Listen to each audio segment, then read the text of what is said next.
এনসিপির প্রোগ্রামে হামলা দেখতে পাচ্ছেন, পুলিশ কিন্তু সরাসরি ধাওয়া করছে।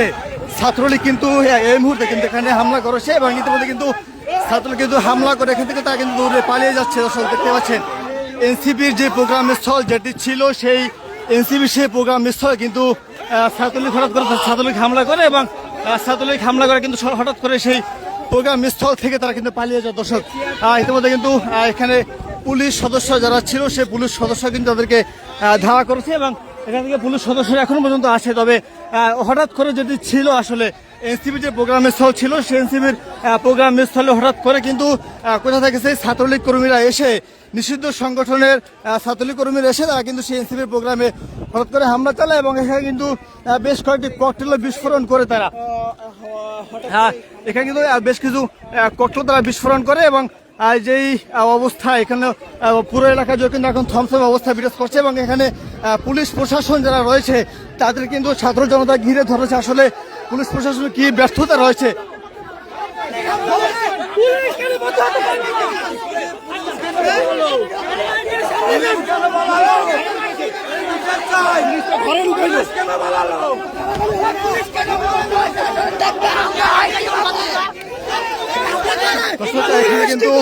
এখানে কিন্তু পুলিশ সদস্য যারা রয়েছে তাদেরকে কিন্তু ছাত্র জনতা ঘিরে ধরেছে। আসলে পুলিশ থাকা সত্ত্বেও এখানে যে এনসিপি যে প্রোগ্রাম হচ্ছে সেই প্রোগ্রামে হামলা কিভাবে হয় সে বিষয়ে কিন্তু ছাত্র জনতা পুলিশ সদস্যদেরকে দর্শক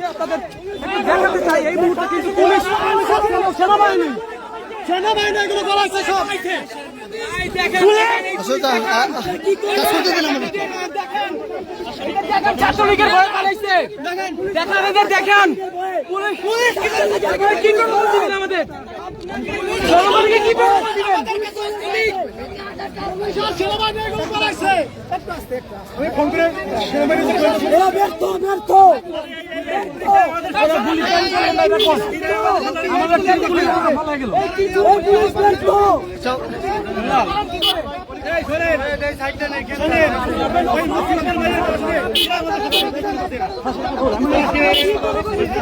আচ্ছা, এখানে পুলিশ থাকা সত্ত্বেও ছাত্রলীগ হামলা করলো কিভাবে আসলে এখানে এসে? এই পুলিশগুলো ভারতের কাফের নেছে আর গোপালগঞ্জের কমিউনিস্ট নেছে, মানুষ দেখে রাখবো। এই পুলিশ আমার সন্তান গুলি করেছে, এদেরকে হত্যা করা উচিত। এখানে অস্ত্র শস্ত্র নিয়ে হামলা করে পুলিশও জনতার সাথে পালায়, তাহলে পুলিশের কাজ কি এখানে ভাই? এটাই তো আমরা বুঝলাম না। দর্শক দেখতে পাচ্ছেন এখানে কিন্তু পুলিশ উপস্থিত থাকা সত্ত্বেও কিন্তু এখানে কিন্তু ছাত্রলীগ কর্মীরা হামলা করে এবং পুলিশ সদস্য যারা রয়েছে এখানে তাদের কিন্তু ছাত্ররা ঘিরে ধরেছে। আসলে পুলিশ প্রশাসন এখানে থাকার পরেও কিভাবে হামলা হয়, যে এনসিপি যে প্রোগ্রাম চলছে সেই হামলা আসলে কিভাবে হয় সে বিষয়ে কিন্তু তারা জানার চেষ্টা করছেন। তবে যদি একটু দেখানোর চেষ্টা করি এনসিপির প্রোগ্রাম স্থল, আসলে যেখানে এনসিপির প্রোগ্রাম হওয়ার কথা ছিল সেই সমাবেশ স্থল যদি একটু আপনাদেরকে দেখানোর চেষ্টা করি। আমরা সামনে এগিয়ে যাচ্ছি।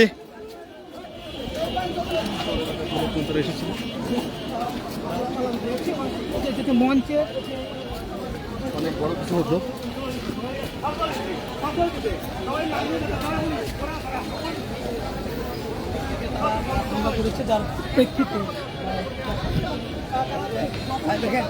ঠিক এই ঠিক পুলিশ পালনের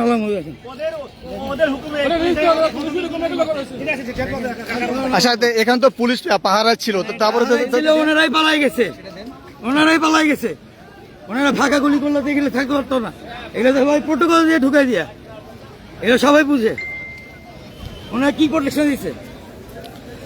এখানে কিন্তু সকল গেটে কিন্তু প্রশাসন তারা কিন্তু সজাগ দৃষ্টিতে ছিল, কিন্তু সেই দৃষ্টির ফাঁকে কিন্তু হঠাৎ করে কিন্তু ছাত্রলীগের 20-30 জন একটি গ্রুপ এসে এনসিপির যে প্রোগ্রাম স্থল যেটি ছিল সেটা কিন্তু দেখতে পাচ্ছেন এখানে কিন্তু চেয়ারগুলো ভাঙা অবস্থা এখনো রয়েছে এবং তারা এখানে এসে বেশ কয়েকটি ককটেল বিস্ফোরণ করে এবং সেই ককটেল বিস্ফোরণ শেষে তারা এখানে যে চেয়ার ছিল সেই বেশ কিছু চেয়ার তারা কিন্তু এখানে ভাঙচুর করে এবং এই যে চেয়ারগুলো ছিল এখানে সেই চেয়ার ভাঙচুর শেষে কিন্তু তারা মুহূর্তের মধ্যে কিন্তু আবার এখান থেকে আবার তারা পালিয়ে যায়।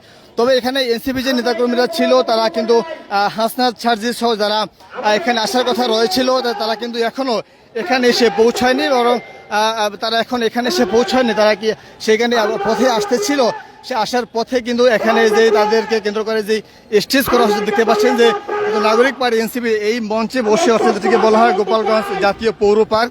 সেই পৌর পার্কে বসে কিন্তু এখানেই এনসিপি নেতাকর্মীরা এখানে আসার কথা রয়েছিল এবং এখানে এসে সর্বশেষ তাদের এখান থেকে সমাবেশের মাধ্যমে গোপালগঞ্জের যে পদযাত্রা সেটা কিন্তু শেষ করার কথা রয়েছিল।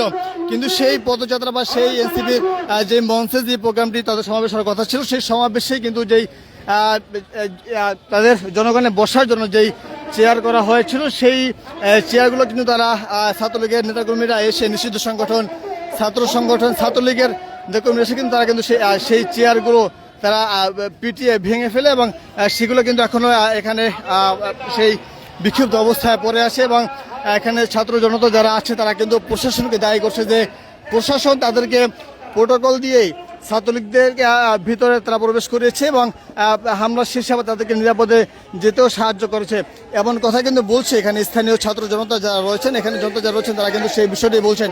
তবে এখানে বড় ধরনের কোনো হতাহত ঘটেনি, শুধুমাত্র চেয়ার ভাঙচুর হয়েছে এবং বেশ কয়েকটি ককটেল তারা এখানে বিস্ফোরণ করে এবং সেই ককটেল বিস্ফোরণ শেষে তারা কিন্তু এখানে এসে প্রথমে ককটেল বিস্ফোরণ করে মানুষের মধ্যে একটি আতঙ্ক সৃষ্টি করে। সেই আতঙ্ক সৃষ্টি করার পর তারা কিন্তু এখানে এসে পুনরায় আগের মতো আমরা যেটি দেখেছি জুলাই আগস্টের মতো তারা কিন্তু সেই হেলমেট পরিহিত অবস্থায় তারা হাতে কারো হাতে রড কারো হাতে লাঠি নিয়ে তারা কিন্তু সেই চেয়ারগুলো পুনরায় ভাঙচুর করে এবং এখান থেকে তাদের যে লক্ষ্য ছিল বা এখান থেকে যে হামলা শেষ তারা কিন্তু এখান থেকে আবার তারা পুনরায় চলে যায়। তবে এখানে স্টেজের যেই মঞ্চ করা হয়েছিল সেই মঞ্চে যেই মাইক ছিল সেই সকলগুলোকে কিন্তু তারা কিন্তু লণ্ডভণ্ড করে বা এই চেয়ারগুলোকে বিক্ষিপ্তভাবে তারা এলোমেলো করে সেখান থেকে কিন্তু ছাত্রলীগ সন্ত্রাসীরা এখান থেকে হামলা করে পুনরায় কিন্তু তারা সেখান থেকে পালিয়ে যায়। তবে এখনও আসলে পুলিশ প্রশাসন আগের তুলনায় এখন কিন্তু বেশ দ্বিগুণ তারা সতর্ক অবস্থানে রয়েছে, তারা এখনও দাঁড়িয়ে রয়েছে। তবে এখনও কিন্তু পথেই রয়েছে হাসনাত সার্জিস নাহিদ সহ যারা রয়েছেন তারা কিন্তু এখন পথে রয়েছেন এবং তারা সেই এখনো এসে পৌঁছায়নি। ঠিক এর আগ মুহূর্তে কিন্তু সেই সমাবেশ স্থলে হামলা, এটি বিষয়ে আসলে মানুষজন বসে তাদেরকে এটি আতঙ্কিত করার জন্য হামলাটি করেছে ছাত্রলীগ এবং এর ছাত্রলীগকে সহায়তা করেছে যে পুলিশ সদস্য যারা রয়েছেন তারা কিন্তু তারাই নাকি ছাত্রলীগকে এখানে ভিতরে এসে তাদেরকে হামলা করে আবার পুনরায় পালিয়ে যেতে সহযোগিতা করছেন, এমন কথা কিন্তু বলছেন এখানে ছাত্র জনতা যারা রয়েছেন। তবে বৃষ্টির কারণে কিন্তু সেই সকাল থেকেই এখন পর্যন্ত লোকজন এখানে জড়ো হচ্ছেন এবং বৃষ্টির কারণে তারা সাইডে গেলেও পুনরায় বিশ্বকাপ আবার তারা এখানে আসছেন। তবে এই অনাকাঙ্ক্ষিত এই হামলা আসলে মানুষজন কিছুটা অনেকটাই তারা ছড়িয়ে ছিটিয়ে রয়েছেন এবং এই যে চেয়ারগুলো ভাঙচুর করা হয়েছে সেখানে ডেকোরেটর কর্মী যারা রয়েছেন তারা কিন্তু সেই চেয়ারগুলো তারা গুছিয়ে ফেলছেন এবং তারা আসলে প্রোগ্রামগুলো এখানে অ্যারেঞ্জ হবে কিনা শেষ পর্যন্ত সেই বিষয় কিন্তু বলতে পারছি না। তারা কিন্তু সেই চেয়ারগুলো গুছিয়ে ফেলছেন ডেকোরেটর কর্মী যারা রয়েছেন। তবে হাসনাত নাহিদ সার্জিস তারা কিন্তু এখনও সেই প্রোগ্রাম স্থলে এসে পৌঁছায়নি এবং তারা বলছেন যে এই প্রোগ্রাম স্থলে এসে তারা কিন্তু তারা এখানে বক্তব্য রাখবেন এবং এই বক্তব্যের মাধ্যমে কিন্তু হাসনাত সার্জিস তাদের যেই জুলাই পদযাত্রা সেই পদযাত্রা তারা আজকের এখানে সমাবেশের মাধ্যমে তারা তাদের সেই পদযাত্রা শেষ করবেন।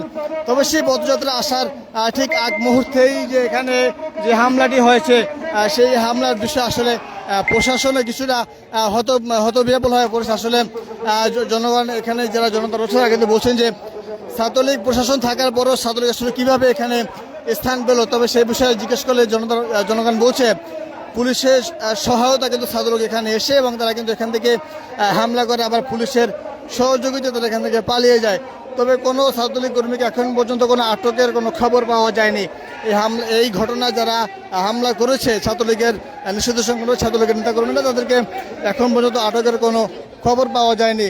তারা এখান থেকে হামলা করে তারা যখন এখান থেকে ঠিক বের হয়ে যাচ্ছিল বা তারা এখান থেকে হামলা করার পরে দূরে পালিয়ে যাচ্ছিল, ঠিক সেই মুহূর্তে তাদের পিছনে পুলিশ সদস্যরা ধাওয়া করলো, তাদের কিন্তু পুলিশ সদস্যরা কিন্তু আটক করতে পারেনি এবং যাতে আটক করতে না পারলেও বেশ তারা কিন্তু সেই পুনরায় আগের মতো মাথায় হেলমেট পরিহিত এবং যে হাতে লাঠি সহ হকি স্টিক সহ তারা নিয়ে এসে তারা কিন্তু যে কি এনসিপি যে প্রোগ্রাম স্থল সেই প্রোগ্রাম স্থল কিন্তু তারা সেখানে হামলা চালায় এবং সেই জায়গাগুলো কিন্তু তারা ভাঙচুর করে।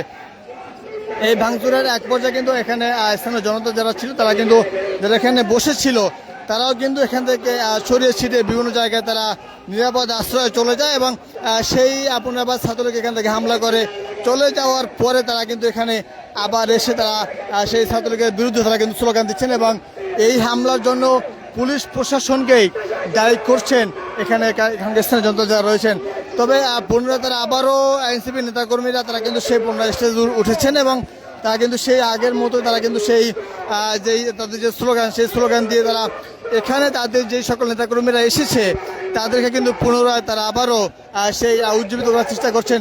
তবে তারা বলছেন যে কোনো মূল্যে হোক আজকে তাদের যেই পদযাত্রা, এই যে এনসিপি যে জুলাই পদযাত্রা, সেই পদযাত্রা তারা কিন্তু ইতিমধ্যে সেই গোপালগঞ্জের প্রোগ্রাম স্থলে কাছাকাছি চলে আসলেও এখন তারা আসেন। তবে তারা বলছেন যে কোনো মূল্যে হোক হাসনাত নাহিদরা তারা এখানে আসবেন এবং এখান থেকে তারা তাদের বক্তব্য প্রদান করে আজকের যেই গোপালগঞ্জে তাদের যেই পদযাত্রা যে কর্মসূচি সেই কর্মসূচি তারা সফল করবেন বলে এমনই কিন্তু জানিয়েছেন এখানকার ছাত্র জনতা যারা রয়েছেন। দর্শক দেখতে পাচ্ছেন যে এনসিপির যেই জায়গা ছিল, এনসিপির যেই যে প্রোগ্রাম স্থল, সেই প্রোগ্রাম স্থল নিশ্চিত সংগঠন ছাত্রলীগের যে হামলায় তাণ্ডব হয়ে গিয়েছে এনসিপির প্রোগ্রাম স্থল, সেটি কিন্তু তাদের বসার জন্য যে চেয়ার নিয়ে আসা হয়েছিল সেই চেয়ারগুলো কিন্তু ইতিমধ্যে ছাত্র নেতাকর্মীর সাথে তারা এখানে বেশ কয়েকটি ককটেল বিস্ফোরণ করে আতঙ্ক সৃষ্টি করে মানুষকে দূরে সরে তারা কিন্তু সেখানে প্রোগ্রাম স্থলে হামলা চালায়। তবে এই হামলায় তারা শুধুমাত্র চেয়ার ভাঙচুর করে এবং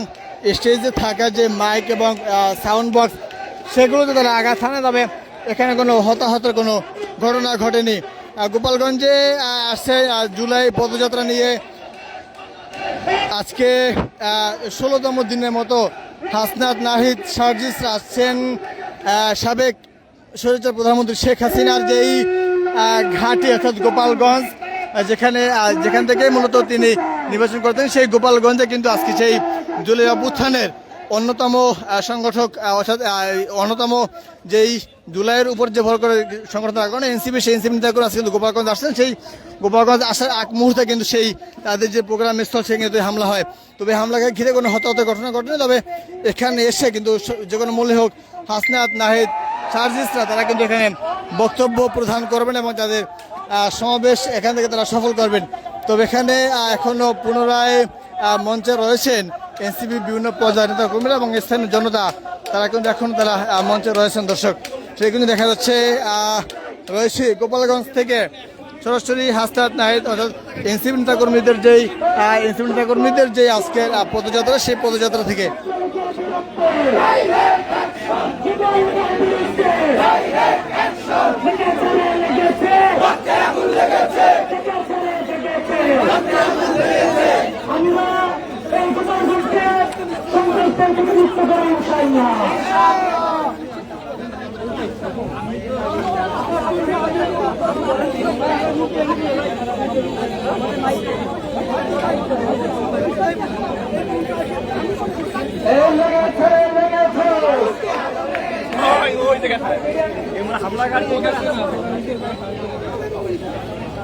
আপনারা কেউ অবস্থান ত্যাগ করবেন না।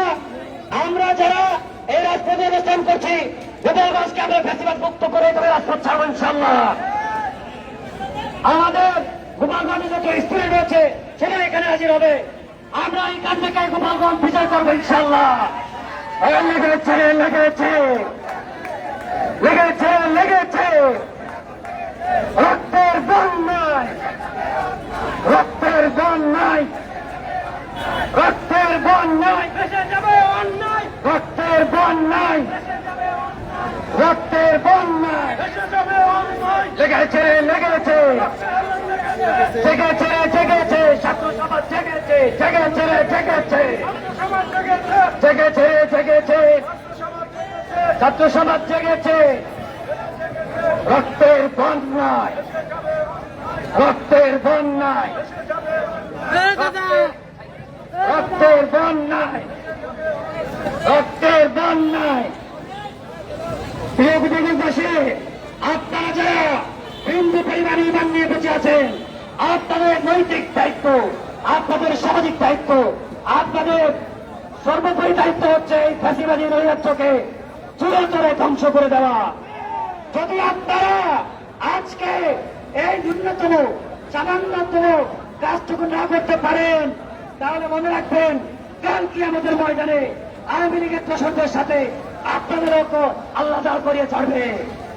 অতএব প্রিয় গোপালগঞ্জবাসী, আপনাদের ভিতরে যাদের ন্যূনতম ইমান রয়েছে, নৈতিক দায়িত্ব হচ্ছে এই ফ্যাসিবাদী নৈরাজ্যকে ধ্বংস করে দেওয়া, চুলে চড়ে গোপালগঞ্জের মাটি থেকে আওয়ামী লীগের নাম মুছে দিতে হবে।